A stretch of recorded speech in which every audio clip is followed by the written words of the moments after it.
Well, that noise means it is time for our last call. So fall is around the corner and the leaves are changing color and it's so beautiful. And some social media influencers are flocking to see all this fall foliage and grab some selfies. Of course, they just can't help themselves.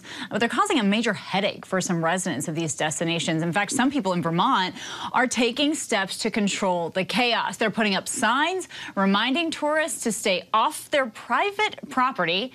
And they're even asking law enforcement to help keep the crowds away. So I want to bring back our panel here and chit-chat about some of this, because we've also seen something like this in California where, people come out to see all the poppies blooming and authorities had to get involved. They had to block off the hiking trails. They don't come here anymore. So, Mike, what's your take?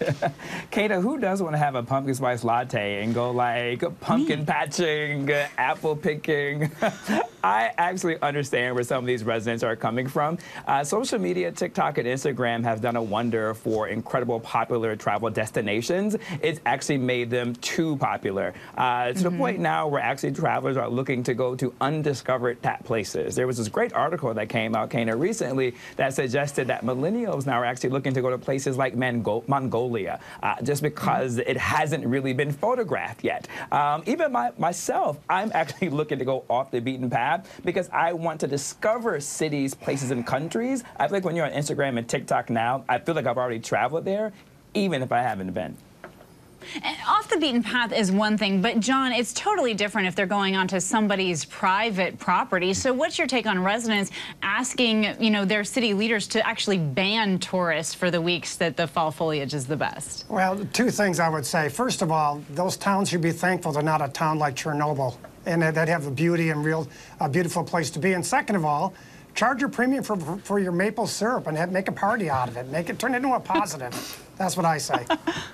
Make some money off of that. Yeah. Rachel, sometimes this does, though, it still comes down to private property. You could charge a premium. I'll take the apples, not the pumpkin latte, by the way. Does it seem extreme to you?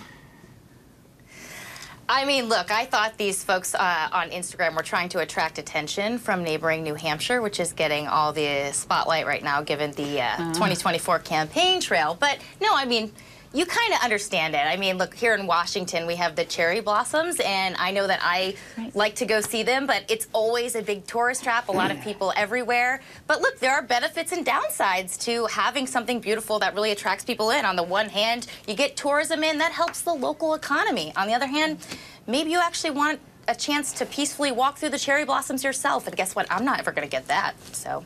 Yeah, what a thought. Christina, what about you? I mean, what if you live in one of these towns? What if you're one of these homeowners? Well, I've never been to Vermont, but I look at these photos and I say, I want to go to Vermont now, which is part of the reason that people take them, right? But it's also totally understandable. If you read the articles, these poor folks, some of them literally have hundreds of people lining up on their private property, urinating on their private property because there's no bathrooms. It's just not built for this high level of traffic. I want to encourage people of my generation, live in the moment. Let's go look at this stuff and experience nature without having to photograph and perfectly crop everything. But, it's also really good for Vermont to have a lot of tourism. It's just going to have to figure out how it balances and protects its residents in the process. Yeah, there you go, John. You could charge people to use your bathroom. There you go. All right. Thank you so much, all of you. We appreciate it. That is our last call for this half hour.